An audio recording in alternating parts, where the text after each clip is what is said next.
Hey everyone, welcome back to our scenes. So in today's video, that is the part 6 video for heredity and evolution, we are going to talk about tracing evolutionary relationships. That is, we are going to go through the evidences of evolution, the facts that actually support evolution or which helps us to know that evolution is true. Okay, so let's get started with the first one, that is homologous and analogous organs. So what is this homologous organs? The word homo means same, right? So here we are talking about the organs that have same basic structural plan and origin but different function. Okay, like for example, we'll take the forelimbs of different organism.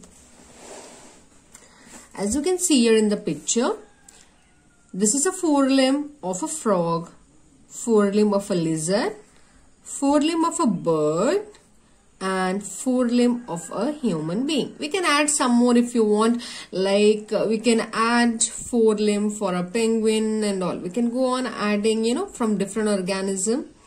Okay, so what is the point over here? As the statement says, they have the same origin, the basic function or the basic structural plan is same. They are the forelimbs, that is a bony structure. As you can see, where we have hand, bird will have a wing, a lizard will have a forelimb, whereas frog will also have a forelimb. So everybody is having the forelimb. This is nothing but a forelimb of the particular organism. The point is, they have the basic similar structural plan, but their function is different. Like, forelimb of frog is used for jumping, okay, hopping around. Lizard, it's used for crawling. Forelimb of a bird, that is a wing, it's used for flying.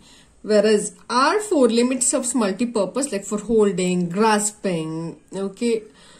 So, but though their basic plan is the same, but their function is very, very different. So, same origin and different function. Origin will be same, but function will be different. Okay, they are doing different works. Function here refers to their work. They are forelimbs. Skeletal, if you see, they are one and the same, but their function is different. In this case, we call it as homologous. So for homo, remember, they are having same origin. When origin is same, their function will be different. So that was about your homologous organs. Next, the other set we are going to see, which is nothing but analogous organs. This is very much opposite to homologous organs. So these are the organs that have different origin and structural plan but same function. Okay, so now we are going to see the examples for this. Yeah. So as you can see here, we have got an example. That is, we have taken wings. Since we are talking about different origin but same function. So, this is a wing as well as this is also a wing, and both are used for flying purpose only. But if you see the origin, see here, wing of a bird is a forelimb. It has got a bone in between, okay? Whereas, in case of an insect, you don't have a bone. Observe any time when you go through a skin of, a fly or a cockroach or any insect, they can be easily crushed. They are just an extension of their body, of the insect's external layer, the chitin. Okay, it is just an extension of that. If at all those wings, if you touch it, they are very soon going to be teared off. So if it is being teared off, they can still grow another pair. But if at all a wing of a bird is cut off, it's not going to grow, because this is a very much part of the body. This is just an external layer. So the origin is very, very different. They are not the same. This is a forelimb, but this is not a forelimb. Insect will have all the 6 legs, but still it will have this wings as an extra pair coming from its skin. Okay, now their origin is very different, but since they are both used for flying purpose, their function is same. In such cases or in such organs, we call it as analogous organs. So depending, see, normally what we do while classification, we actually see, if we see that this both organisms are flying, so obviously we are going to put it in the same field, no, or the same class. No, it's not going to happen, because if you see, based on the evolutionary relationship, they have got nothing in common internally, or basically their plan is very different. So homologous as well as analogous organs help you in understanding the evolutionary relationship of the organism. We are also able to understand, if at all they are having the same function, obviously somewhere the plan is, though the basic plan is different, but because of the similarity in their work or in their function, they still are not placed in the same class. Okay, so hence this has placed, the homologous as well as analogous organs have worked a lot in helping us in classification. Now coming to the next one, the next evidence, that is fossils. Fossils are nothing but they are the remains and relics of dead organisms of the past. Okay, so I can give you a very best example over here about a fossil, that is Archaeopteryx. So Archaeopteryx is actually a bird-sized organism, okay, which have got most of the features of reptiles. Okay, and regarding this bird or this particular organism, we have only come to know of it by its fossil. Otherwise, we have never seen this bird. This bird never existed in our era. Okay, the only existence we have come to know of it is with the help of the fossils available. So fossils look something like this. Okay, this is a fossil for a tree trunk. Okay, this is a fossil for an invertebrate, ammonite. Okay, then the fossil for the trilobite. Okay, this is also invertebrate. Then you can see here a fossil of a fish. Okay, and then we have got a dinosaur skull as the fossil. Okay, fossil are, see here, in short, fossils are nothing but the remains, the dead remains, however condition they are in. Only the skeleton might be found sometimes, or only the shape, like they are pressed, the mold is formed in their shape, like in here. Okay, you can just see the mold of the fish. Okay, so such kind of whatever remains we can find of those organisms in whatever manner, we call it as fossil. So fossils have actually helped us a lot in actually finding the organism, also finding the relationship with the other existing organisms which you can find. Okay, not only the extinct ones. Okay, now depending upon the availability of fossil, okay, we have come to know there we can easily find out the age. There is just a very common way. The more deeper the fossil, the older it is. That means if at all, if you find the fossil in a very deep earth's crust, it's very old. If it is in the topmost part, or if it's in the upper layer, then it's actually younger. It has not been very long since the fossil has been formed. And let me tell you, fossil is not formed within few years of span. It takes a very large time. It can be millions of years together for the fossil to be formed. It has to be left undisturbed. Okay, no germ attack. They might be embedded between rocks or something. But yeah, it will take a very long time. That is, if it is not disturbed by any of the microorganisms or any human activities. So that is the point. If the fossil is very much deeper, it's going to be older. If it is on the topper parts, then obviously it's going to be younger. Next one. Okay, ratio difference. Okay, this is another way of finding with the help of a radioactive carbon. We call it a C14. What they do is, see here, this particular fossils will have slight amount of radioactive elements in them, that is carbon-14. Depending upon the ratio difference, depending upon how much they are having or how much they are eliminating, based on the half-time or half-life period of those radioactive elements, we are able to decide the age of the fossil. The exact age can be decided by this method. This is a very primitive method, okay, and this will not exactly tell you a certain age of the fossil, but this will tell you the exact age of the fossil. Okay, so that was about your evidences for evolution. Next, we are going to see evolution by stages. Evolution does not happen out of the blue.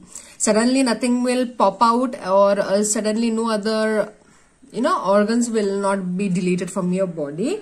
But it takes, in the form of stages, in the form of one bit by bit kind of plans.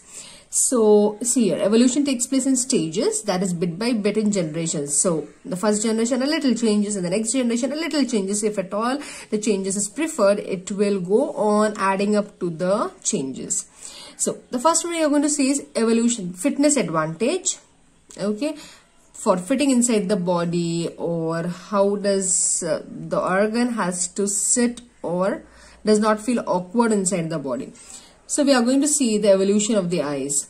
See, eye is a very complex organ, okay, and this complex organ, as said, it is going to take time for the evolution to take place in this particular organs. Very, very minor changes will be happening inside the DNA till it reaches the point where it is completely formed. Even though there is no point to tell us, to actually help us to know, yeah, now it is completely formed and it won't go evolution further. No.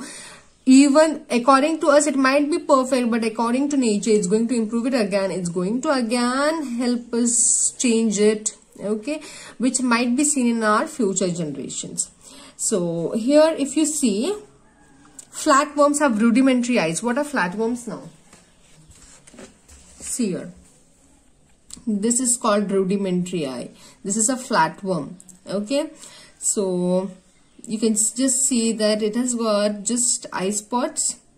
Okay. So, here they will just help in detecting light. These are rudimentary eyes, what we call, not so well developed, or what you can say, not as much as what we observe with our own eyes. This is rudimentary. Only a detection of light will be happening with the help of this eyes. And if light is there, see, these are normally found in shady places. They avoid light most of the time. So with the help of this eyes, they'll detect light. If light is present, obviously they are going to match, search for a shady place, and then they are going to sit there. So that is the purpose of this eye. Next, insects have got compound eyes. As you can see here on the screen, compound eyes, what do we mean by? It's like many eyes together, they combine and form one eye. As you can see on flies and all, they have got very large eyes. That is all nothing but compound eyes. And lastly, coming to us, that is human beings, we have got binocular eyes. Our eyes are just in front, right? Binocular vision. It's not situated at the side like in dogs and other animals. Okay, one at the right side and one at the left side. No. Our eyes helps us to see what is in front of us. Okay, the front vision, like in case of a binocular, how does it look? Okay, so only the front vision is in our case, so we call that as binocular eyes. Next one, functional advantages. Okay, functionally, if it was helpful or no, based on that the evolution will be happening. Like in case of evolution of feather. See here, the purpose of feather, so far as we know, it will help us in insulation from the cold. Okay, and moreover, it can also help in flight, like in case of birds. In the beginning, feathers were actually found on dinosaurs, okay, to help them save from the weather. Though they had feathers, they were not able to fly. It was not helping them reduce their size of the weight. Okay. And that is the reason why it was only helping in just insulating them from the cold weather, but it was not of much help. The same feathers, when given to the birds, what happened is These feathers actually helped them for their flight. It actually added to more reduce the weight of these birds. The birds have got all the adaptations to how to reduce their weight and fly. So feathers have acted one among them. So giving feathers here, like here what has happened, in the beginning feathers were used for insulation, but later on feathers were adopted for flight. The feathers were used, or the other function we came to know feathers was it could help in flight.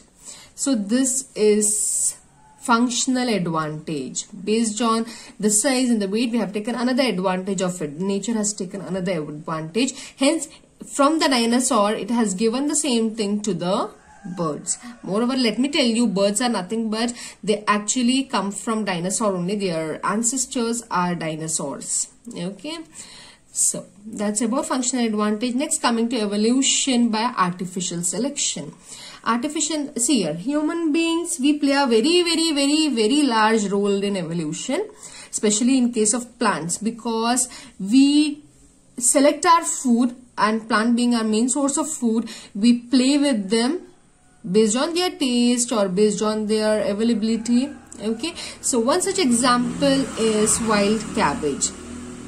From wild cabbage, so many varieties were created for us to take as food. Like for example, the normal cabbage, the short leaves one, okay, the round one. Then comes broccoli, okay, where your flowers are arrested, they are not able to grow further. Then comes cauliflower, okay, again it's a variety of wild cabbage. Kohlrabi, okay, like a kind of turnip, kind of light green structure.